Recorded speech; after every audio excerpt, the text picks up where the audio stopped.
What's up, YouTube? So, this video I have today, um, I decided to do it because I was talking to my mom, and we were having a discussion about um, different little things the government does, and there were things that's going on right now, like the gentleman that was shot for, I guess, the Family Dollar, and we were discussing.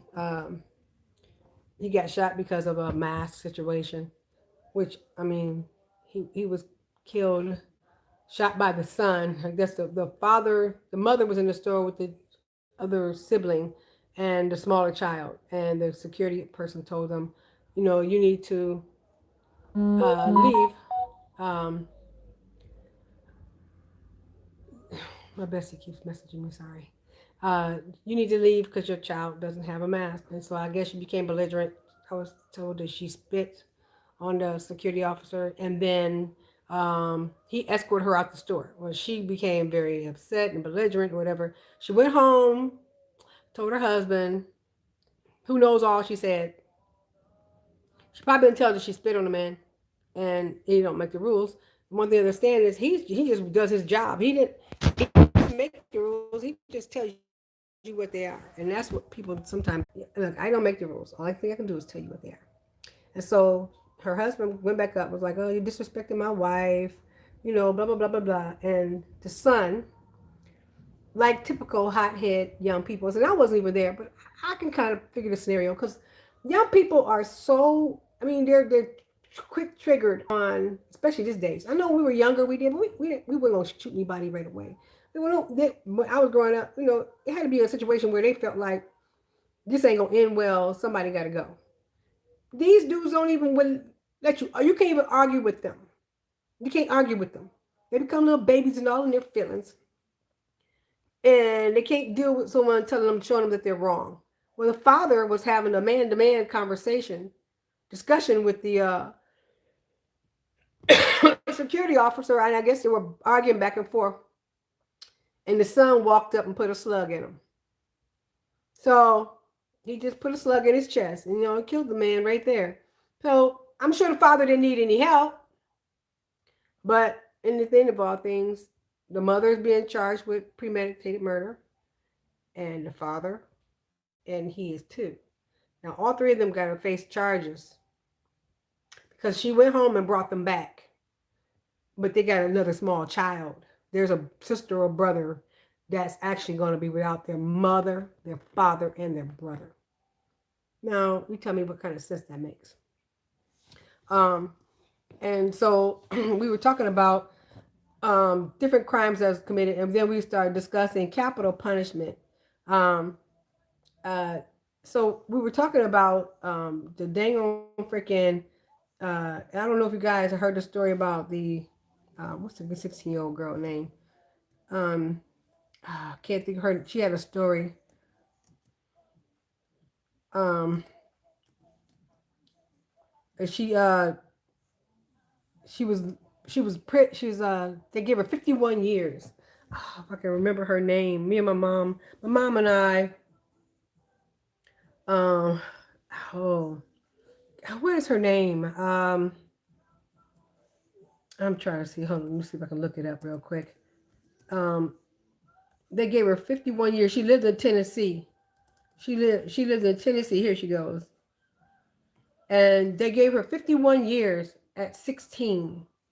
Her name was Centoya Brown. That's her name, Centoya Brown. And I saw her story.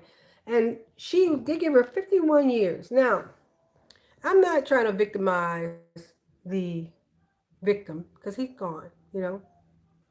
But, however,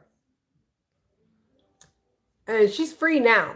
But I didn't even think, I think that was a little excessive.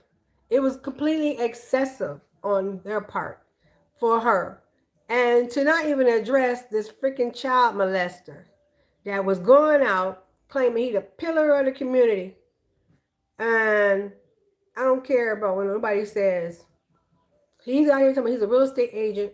He's a pillar of the community, active member in the community. He dang on freaking go to church every Sunday, but then goes out and picks up young prostitutes. on his spare time.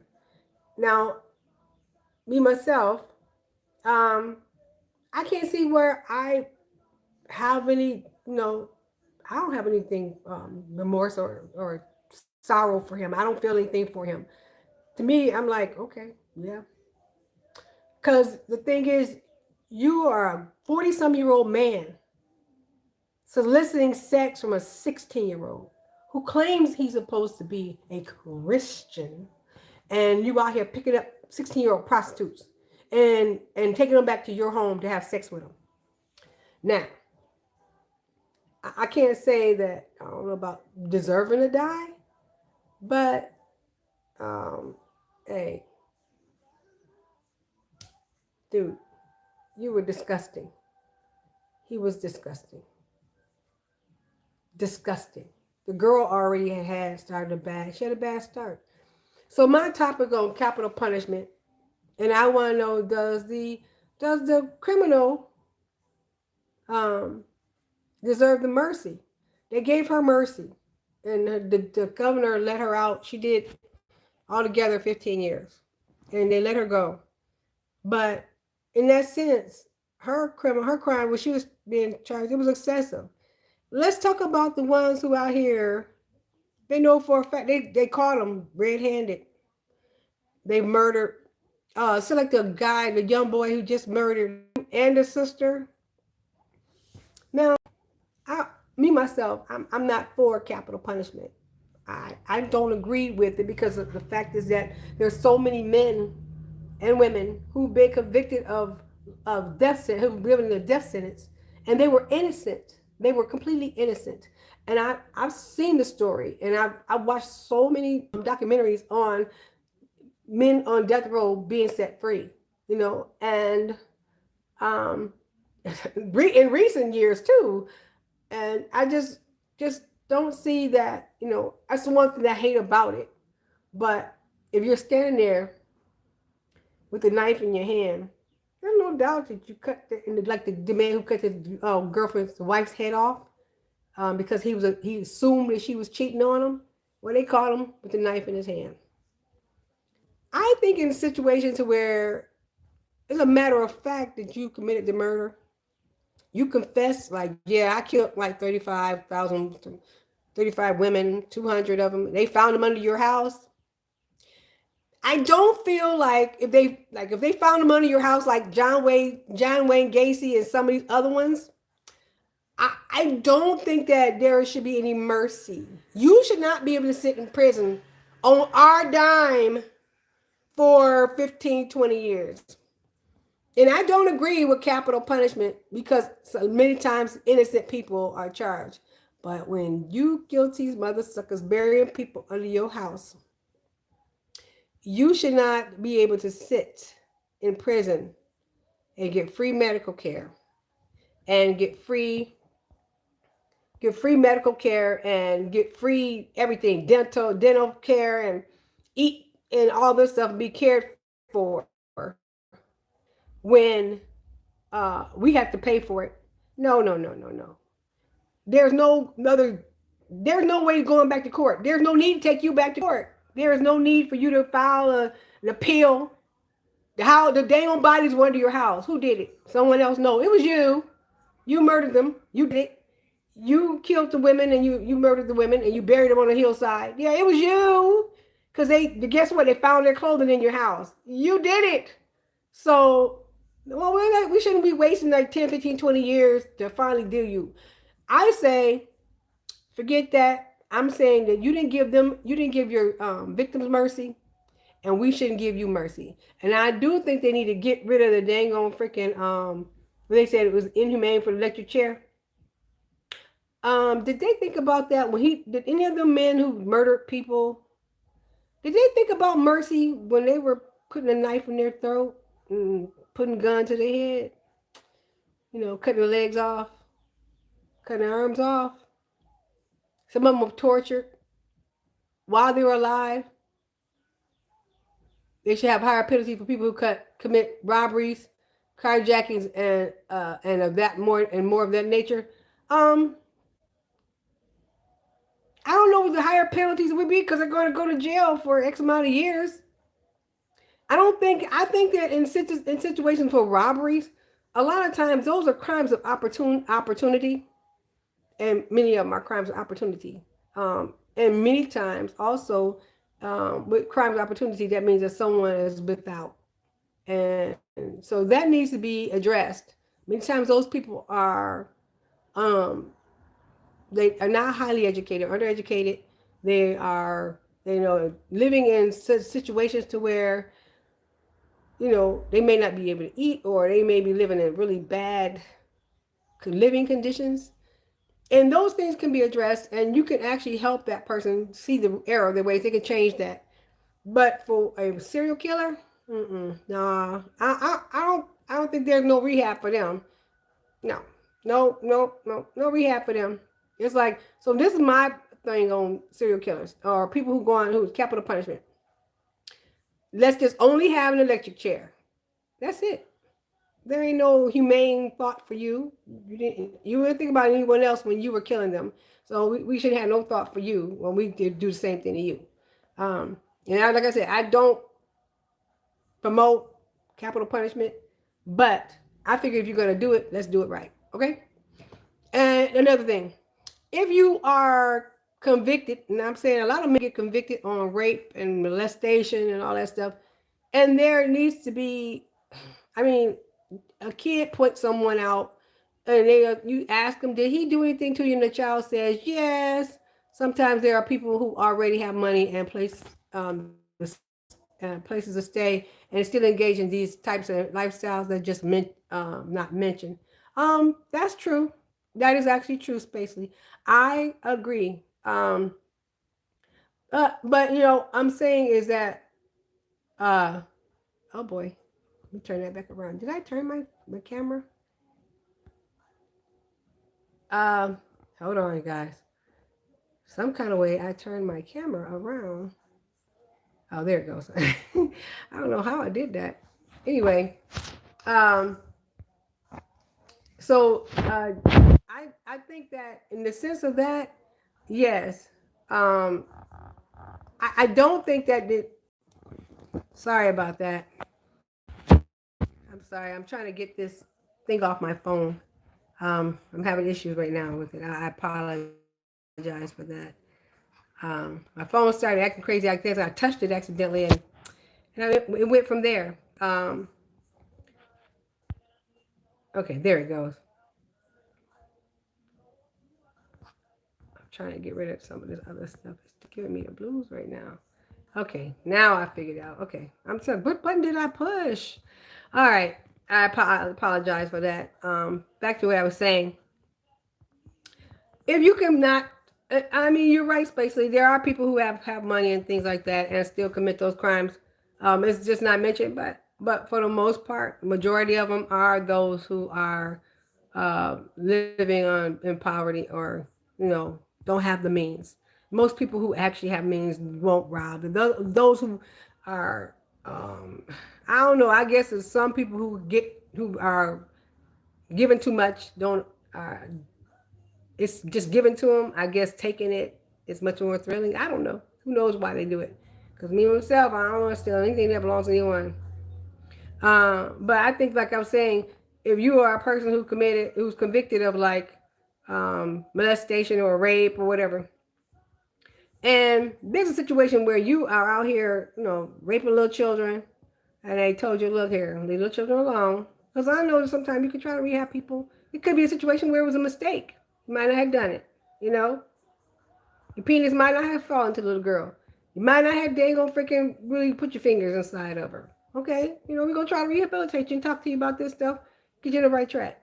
Now, my ex-husband's sister's husband, I can't even call him brother-in-law because I would never claim him. He continually would molest. He actually went to jail. He molested his daughters, three of his daughters, molested his granddaughter, and finally was put in prison when he molested a 2-year-old granddaughter. This was years later. The one daughter was removed from the home. Well, they're grown people now, but when they were younger, no one did anything. I mean, they just removed him from the home. He wasn't jailed. He didn't do anything, and until some years ago, in the 2000s, is when he actually served the time for molesting his 2-year-old granddaughter. Not only that, but he had raped his own daughter and got her pregnant, not someone else's daughter, his own blood daughter. And she had a child with him. And so his grandson became his son as well. People like that, I say cut the penis off. Cut the penis right on off. Castrate it. Cut that sucker right off. I don't have no issues with that. Nope. And I say no anesthetic. I say they put you in a little thing, hold you down, and and just cut that sucker off while you can feel it off, and let you pass out. And you wake up, and your little thing all, and you all bandaged up, and put you back in the cell.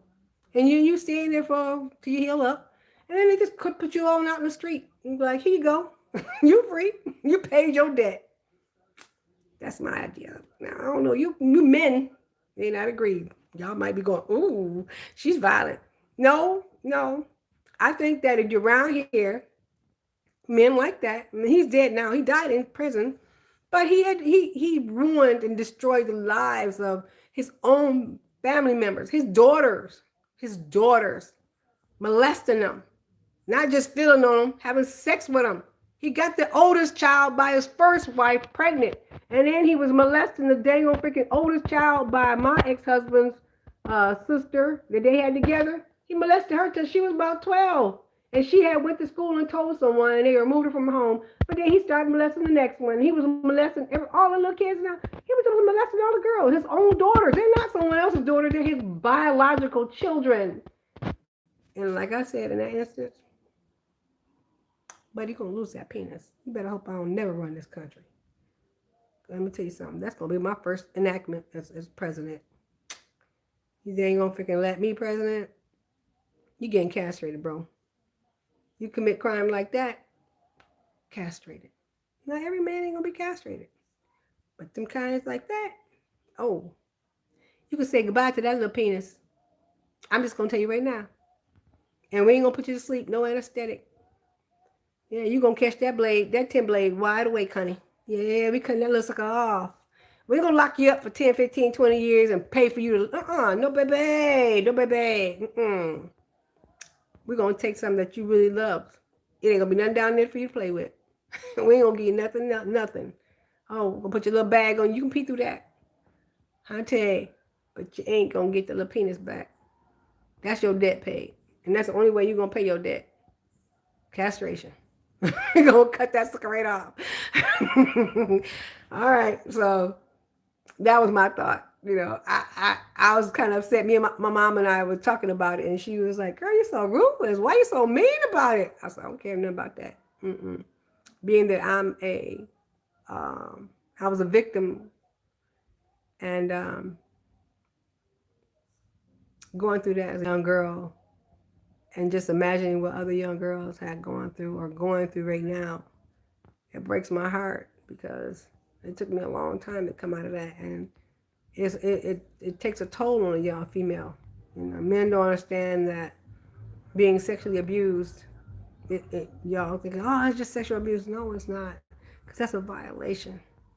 It's a violation. You don't know how it is when to have been raped and someone holding you down and just taken from you, and they put their forearm across your throat like this, and basically say, and just hold you down like you aren't nothing, and proceed to take from you what you aren't willing to give up or what you don't want to give.